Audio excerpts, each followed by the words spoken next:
Today on WIS at 5:30, our community is continuing to mourn the loss of 16-year-old Julian Keel, affectionately known as Juju. Juju, as many of you know, would have turned 17 just days after he was shot and killed. And Keel was killed earlier this month while trying to leave a graduation party in Columbia on Colonial Life Boulevard. Investigators are continuing to search for suspects in his death.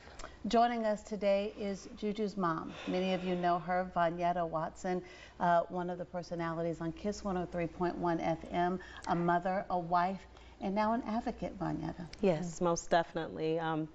You know, we're in a space where no parent should be, let alone, no one wants to be, of course, but right. It's a hard thing to sit on that front pew and have to see your child laying there. That's tough. It is. But we do understand that we have to advocate to these kids to put these guns down. A bullet has no name on it. And there are children with firearms that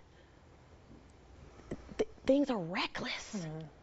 And our baby is not here because of reckless behavior. But we have stepped into, or are stepping, I guess I should say have stepped, into an advocate role. If we can save one child from making the wrong decision that will impact their life forever, then we've done our job. Our baby's name is not in vain. Right. If we can save one child. Absolutely. You know, for those who didn't have the chance to meet Juju, can you help us remember who he was? Tell us a little bit about him. Yes, and that makes me smile so big, you know, just to hear that. Julian, you know, he started out as a mama's boy, but he quickly transitioned as he got older into a daddy's boy. You know, my husband, he's an amazing husband, amazing father, and Julian embodied everything that he is. And, you know, Julian was funny. He picked on me. He loved to tell me when I would, you know, do my makeup sometimes, he's like, "Oh, Mom, you're so gorgeous." So when my girlfriend Kim did my makeup today and I looked in the mirror, that's how I felt. That's what you felt. And Julian, funny, he loved football, but Julian also loved golf. Okay. Julian loved wrestling, but he also loved track. He's been playing sports since he was 4. I remember he was 4 and he had his soccer team. They didn't have a coach, so I did it. And then my husband, he came and helped, and Julian was so excited. He was like, you know, my mom and my dad, they're the coach, you know.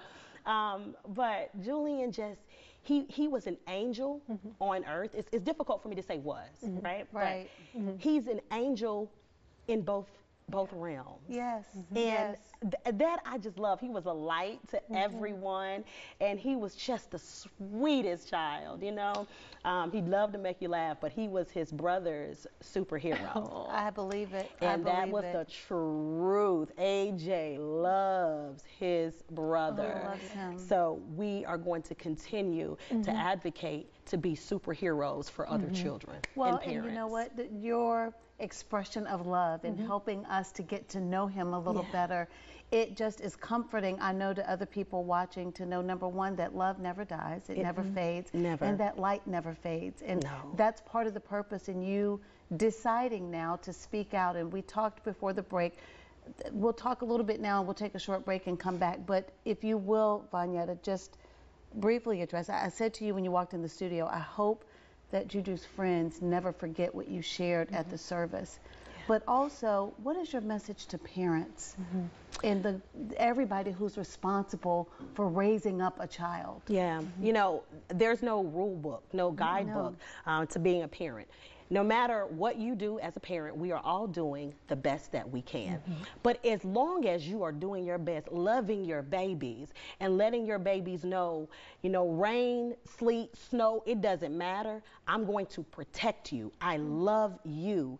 And when your children know that their parents are the biggest champions, they know that they have a winner in their corner. They know, and when kids know that, they, as the young people say, they move different. Mm-hmm. You know, Yes. you're more Yeah. inclined to share things with Yeah. your parents. You're more inclined to say, hey, mom, hey, dad, Mm-hmm. this is going on. I need help. How do I get through this? What do I do? Mm-hmm. Instead of keeping those things bottled up inside, because that creates anger. And I always say, anger is really fear, you know? is. And It fear is. and faith can't live in the same same space. space. So if we teach our children those things, then we are already doing better than good. Yeah, love it. starting from a place of love makes all the Exactly. difference. Well, we're going to continue Exactly. this conversation, but we're going to take a quick break and we'll be right back.